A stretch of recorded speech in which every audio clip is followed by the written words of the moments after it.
뉴스일라이브가 준비한 네 번째 이슈는 러시아 우크라이나 전쟁 알아보겠습니다. 여기부터는 김열수 한국군사문제연구원 안보전략실장과도 함께하겠습니다. 어서 오세요. 네, 안녕하세요. 어제 김정은 북한 국무위원장이 방북한 러시아 국방장관을 만나서 보란 듯이 러시아와의 밀착 관계를 과시했습니다. 영상 준비했습니다.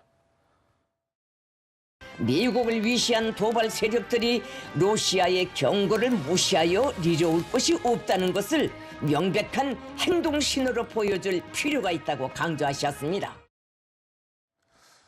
실장님, 네. 김정은 위원장은 러시아 국방장관을 만나서 제국주의 패권 책동에 맞서는 러시아라고 이야기를 했습니다. 그런데 우크라이나 전쟁은 러시아가 시작한 거 아닌가요? 제국주의 패권 책동은 누가 한다는 겁니까? 이게 이제 바로 적반하장이라고 하는 건데요. 강도가 칼을 들고 어떤 집에 침입에 들어갔습니다. 예. 그랬더니 그 집 주인이 막대기를 들고서 이제 맞서 싸우는 거죠. 그랬더니 이제 그 강도가 뭐라고 얘기를 하느냐면 네가 막대기를 들고 있기 때문에 네가 잘못한 거라고 얘기하는 거거든요. 게다가 그 강도는 이렇게 얘기합니다. 나 혼자 이거 싸움해서는 부족하겠네? 그리고 나서 한 명 더 부릅니다. 그 두 명이 지금 막대기 들고 있는 집 주인을 갖다 위협하고 있는 거죠. 예. 마치 러시아가 북한을 끌어들여가지고 지금 우크라이나를 위협하고 있는데 자신이 그렇게 하고 있는데 이것을 반대로 얘기하고 있는 거잖아요.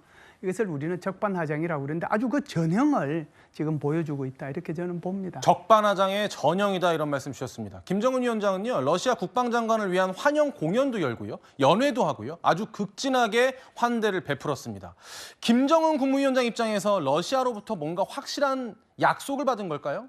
아무래도 이제 주고받을 것은 분명히 있다라고 생각을 하는 거죠. 러시아 국방부 장관이 왔으니까 러시아 국방부 장관 뭐 연회도 베풀어주고 또 국방부 장관끼리 회담도 하고 그리고 지금 김정은에 직접 만나서 얘기도 하잖아요. 예. 그러면서 아주 덕담도 많이 하고 그러는 거 보면 제가 볼 때는 적절하게 좀 이렇게 반대급부를 받은 게 있지 않는가. 그래서 지난번에 우리 국가안보 전략실장이 그런 얘기를 했죠. 아무래도 여기 북한이 러시아에 대해서 병력 지원도 하고 그리고 170mm, 240mm 이것도 지원을 했으니까 그 반대급부로 아마 S-300이나 S-400 소위 말하는 방공 무기 체계를 이렇게 좀 받은 것 같다 이렇게 얘기를 하거든요. 방공. 그래서 이제 이거는 받은 거에 대한 얘기고요. 예. 앞으로도 이제 더 받을 것이 많이 있겠죠. 군사 장비도 있을 수 있고 첨단 군사 기술도 있을 수 있을 텐데 이런 것들에 대한 논의가 오갔다 이렇게 생각은 합니다. 그런데 또 궁금한 것은요, 이런 뭐 극진한 환대를 베푸는 모습은 이 매체에 공개를 했단 말이에요. 네네. 그런데 왜 파병 소식은 본인들의 이 주민들에게는 여전히 알리지 않는 걸까요? 예, 파병 문제는 아마 러시아하고 같이 이제 공동 보조를 맞추기로 한 것으로 그렇게 보입니다.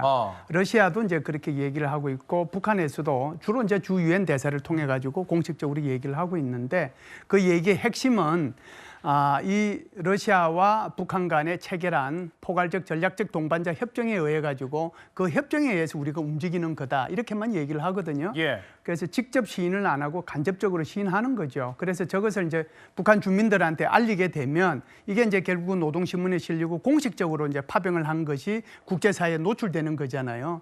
사실상 눈 가리고 아웅하는 거고 태양을 손으로 가리고자 하는 그런 형태라고 봐야죠.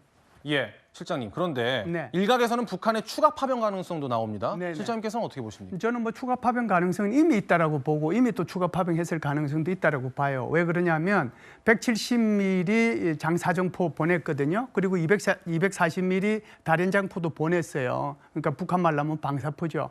240mm 같은 경우는 사거리가 한 60km 정도 나가고 발사관이 22개 있는 거예요. 그런데 이 170mm든 240mm든 이것은 러시아에서 운용하지 않는 무기체계입니다. 그러면 이게 같다라고 하면 누가 따라가야 되겠어요? 운용 요원이 따라가야 되고 기술 요원들이 따라가야 되지 않겠습니까? 이미 추가 파병은 저는 됐다라고 보고요.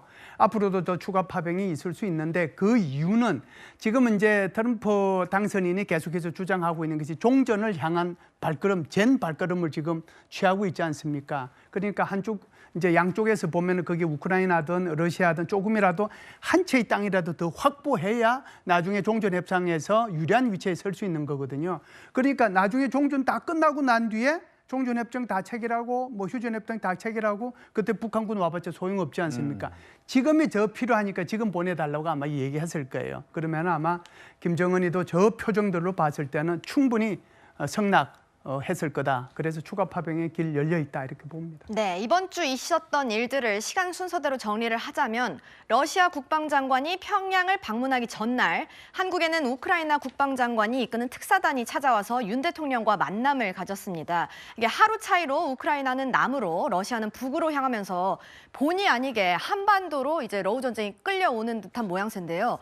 실장님께서는 어떻게 보셨어요? 예, 그렇게 보이죠. 우리 한국에는 이제 우크라이나 국방부 장관이 와가지고 이것저것 좀 지원해 달라고 왔고, 또 북한에는 러시아 국방부 장관이 가가지고 이것저것 좀 지원해 달라. 대신에 이제 우리가 이것저것 지원해 주겠다. 뭐 이런 얘기를 한 거잖아요. 예. 사실상 이게 이제 하루 이틀 사이에 벌어진 일이지만 이것만 있었던 게 아니에요. 러시아 국방부 장관이 북한을 방문했을 때 무슨 일이 있었습니까? 러시아의 군용기 그리고 중국의 군용기가 합동으로 연합해가지고 우리 카디지를 침범해가지고 왔다리 갔다리 하면서 우리를 압박한 거잖아요. 예. 이 말의 의미는 러시아가 한국에 대해서 압박을 하고 있는 거죠.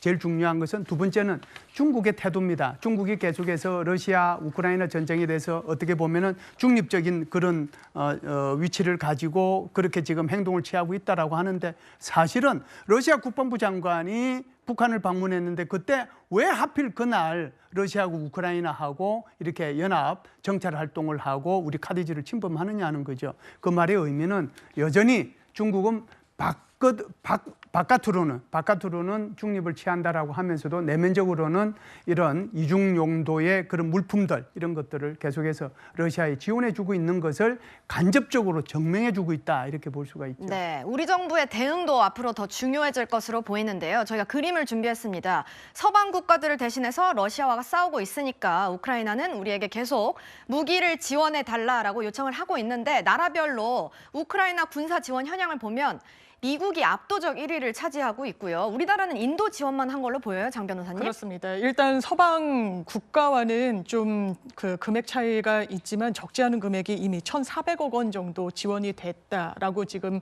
나오고 있고요. 다만 윤석열 대통령이 살상무기 지원의 가능성까지 열어둔 상황과 관련해서 우크라이나 정부로도 이 한국에서 대통령이 지도자가 이렇게 이야기를 한 만큼 뭔가 협력을 얻어낼 수 있겠다는 판단을 한 것 같습니다. 개인적으로는 사실상 빌미를 준 거 아닌가. 왜냐하면 지금 트럼프 체제 지금 50일 뒤면 이 제2기 행정부가 꾸려집니다. 트럼프 정부 어떤 입장입니까? 바로 우크라이나 전쟁 종식시키겠다고 하는데, 이런 가능성이 열려있던 상황에서 우리나라의 지도자가 살상무기 지원까지 언급하는 게 과연 현명한 처사였는지, 국익에 도움되는 전략적인 발언이었는지에 대해서는 상당히 아쉽다고 생각합니다. 네, 우크라이나는 우리 정부에도 지원을 요청하고 있는데 이 무기 지원은 굉장히 민감한 부분입니다. 러우 전쟁이 끝난 뒤에도 이제 러시아와의 관계도 관련 신경을 써야 되기 때문인데요. 윤 대통령은 이렇게 이야기를 했습니다.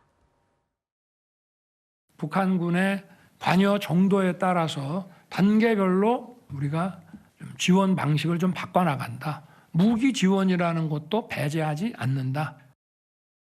네, 김 전 부대변인님, 네. 우리나라는 이제 앞으로 전략을 어떻게 나갈 거라고 보세요? 아무래도 그 큰 틀에서 봤을 때는 대통령이 말한 것처럼 관여 정도에 따라서 단계적으로 한다는 거 아닙니까? 그런 측면이 있고요. 국제사회에 어떤 관련이 있고, 또 무엇보다도 트럼프 2기가 1월 달에 출범하지 않습니까? 그거에 대해서 한미 간의 어떤 소통이 있을 수밖에 없다. 저는 그렇게 봅니다. 네. 예, 알겠습니다. 러시아 우크라이나 전쟁을 둘러싸고 위협으로 가는 한반도 안보 상황까지 알아봤습니다. 저희는 60초 후에 다시 오겠습니다.